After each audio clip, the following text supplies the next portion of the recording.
So talk about really weird, super far right people seems to be where this channel is going in content. Hey guys, welcome back to the channel. My name is June and welcome back to Slopics, the channel in which I go completely unscripted and I tell you about the most recent chronically online internet drama. Before I start, thank you guys so much for the love on the last 2 videos. We are at 28 subscribers right now. Big number, bigger number, the better person I become. That's just how this works. But yeah, no, I really do appreciate all the comments and likes. Thank you guys so much. But today we have something that's just so brain numbing, and honestly we're kind of seeing a bit of a trend lately of what has happened here today. So this all started 2 days ago on the channel Julibee. If you don't know Julibee, they're like a kind of like a social commentary channel that's known for their series such as Surrounded and Middle Ground. Surrounded being a video series in which one person is surrounded by people who hold the opposing opinion. But the video that set off this whole controversy, it was a video called One Progressive versus 20 Far Right Conservatives. Now there's a whole lot of just like downright reprehensible shit said during this video by the far right conservatives on this panel. Now in this video there's multiple topics that they talk about, right? I think the first one is like Donald Trump is pro-crime and pro-criminal or something like that. Here, I'll just show you some tap bits from the little discussion that happened. What's your ethnic background, if you don't mind my asking? My parents are from India. Okay, perfect. Just getting premise here.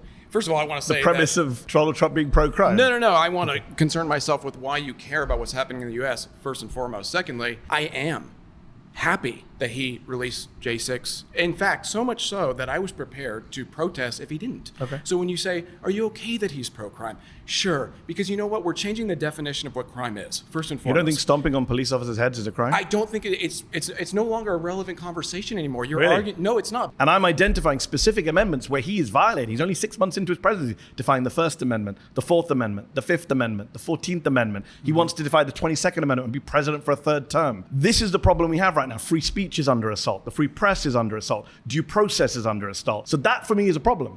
Okay. Well, I'd like to start to say I really don't find the Constitution that important. I find it to be like a 300-year-old document. But one stands out from the crowd to be like, holy shit, this dude is cooked. This dude is just fucked, you know? This guy right here is named Connor, aka Pine Sap, as he goes by online, and he had some really interesting things to say during his portion. So I would say that with Trump being anti-Constitution, I don't really care, to be quite frankly. Okay. Because in regards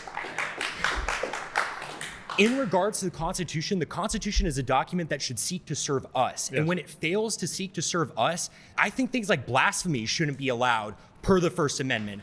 I think that, quite frankly, there are a lot of legal processes that are enabling criminals and bad people to fully enact their will in this country in the name of the Constitution or following the Constitution. So quite frankly, if Trump is anti-Constitution, good, and I think he should go further. So you're saying you don't care about the Constitution, but actually you do, because you quite like the Second Amendment. You just don't like the bits that you disagree with. Can I just be clear on that? Yeah, absolutely. Okay. I'm more than willing to amend it and include whenever it's in Second your Amendment. favor. Yeah, absolutely. Okay. So can Democrats do the same when they're in office? No, absolutely not. Because so you don't it's the believe friend in enemy. democracy? No, I don't. Absolutely not.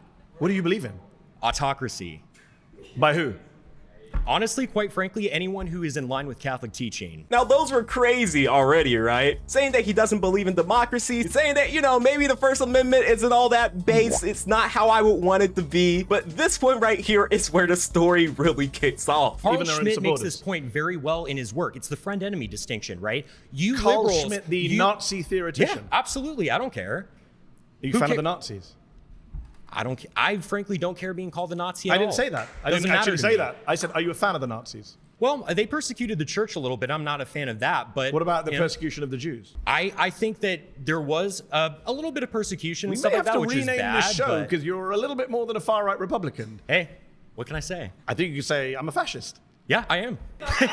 And this is the crazy-ass clip that has snowballed the entire situation. Now, all that was pretty fucking insane, but the follow-up after the episode drop is genuinely even crazier. So here's this post right here. Catholic commentator Pine Sap has been fired from his job after his appearance on Julibee debating Mehdi Hassan. And my God, can anyone guess what happened next? Before we continue, I would like to read some of his wise words. Nazi, fascist, far right, they're all just words. My politics are Jesus Christ. If that's not a red flag, then I don't know what is. This man gets fired from his job. And what does he go do? He goes and makes a GoFundMe, or the equivalent of a GoFundMe. He makes a Give Sing Go, which is just like a GoFundMe or whatever, right? His goal was accumulating $15,000, but he's ended up within the last couple of days, $34,000. Here's his little statement that he wrote down here. Fired for my political beliefs. My name is Connor. I was recently shown in the latest Julibee episode. As a result, unfortunately, I was subsequently released from my job. I'm raising money as an emergency fund and other expenses while I look for a new job. Unfortunately, voicing fully legal traditional right-wing political views results in real-world consequences. This is cancel culture and political discrimination on full display. I went on the Rift TV where I shared my story of what happened. You can watch it here. And he links to his little interview that he had. Is he trying to get fired?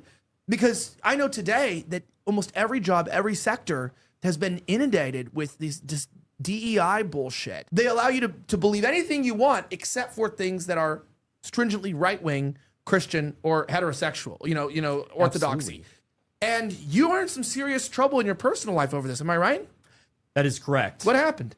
Well, unfortunately, I lost my job as a result, and no one really is to blame for that. It's just the culture that kind of exists currently surrounding the manner in which you're canceled for voicing exactly what you said, any heterosexual, Christian sort of moral belief that goes beyond sort of the secularism and the relativism that we're so used to in our time. Guys, I don't know what we're doing here. Guys, I don't know what we're doing here. I don't know where the this idea came from, but being a fascist is not Christian. What the are we talking about right now, dude? It strikes me as people who have never read the Bible, or they're just LARPing as Christians. Just say you're a white supremacist, dog. Christianity has nothing to do with that. Here's a little reading I found, and I'll read it, because I know niggas don't like to read like Connor over here, right? But specifically, this is about the First Amendment and free speech. Private employees shouldn't feel confident in relying on the First Amendment to protect them if they are speaking controversially or inappropriately. Government employees will not fare much better unless the subject speech is a matter of public interest/concern. The bottom line is that the First Amendment will, in most cases, prevent the government from imprisoning or fining a person for his/her speech, but it offers little to no legal protection from wrath of an employer upset by employees' offensive social media posting. Now, I'm not gonna lie, as an American citizen, I think it would be just like standard knowledge that people can understand this separation, that freedom of speech does not equal freedom of consequence. But we're in a time right now in American history where people are trying to rewrite what the First Amendment really means so they can just say whatever they want without facing any sort of backlash. I mean, at very least, if you're going to do something like that, then don't be a bitch about it when you get your consequences. You knew exactly what was coming. It's not particularly good to say, hey, I'm a fascist. If you guys don't remember, a few months ago, there was actually another situation pretty similar to this. Shiloh Hendrick, she was the woman who called the little autistic black child the N-word and then doubled down on it. And then she raised over $700,000 because she was racist.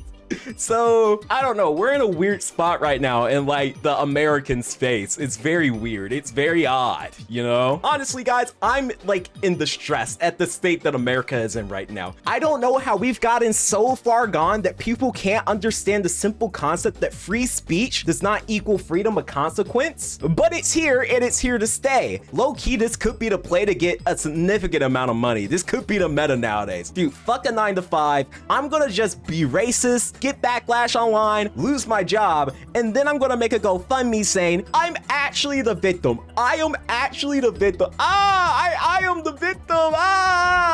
One of my favorite things about these situations is how just like hypocritical the whole thing is. It's just mind-boggling to me that they want to be able to say stuff like this, but as soon as somebody says, oh yeah, conservatives are weird, the whole right just has a mental fucking breakdown. They're like, you shouldn't be able to say that. For what I find crazy is that all people want in marginalized groups is to just be treated as their equals, have equal opportunities, not feel like they're being put down for something they can't change. I feel like the more that we've progressed towards that, the more resentful white straight America has gotten because they feel threatened. It's gotta be like some type of psychosis or something like that, The white psychosis situation in America is crazy. But honestly, that's all I have for you today. It's baffling to me how situations like this keep happening. It's becoming ever so evident to me how not Nazism was able to rise up in Germany. I feel like as a nation, a certain portion of our population has just gotten fucking brainwashed. Like, it might be over. But with all that out the way and said, thank you guys so much for watching. If you haven't seen the other videos, I would recommend that you watch them. There's chronically online VTuber drama.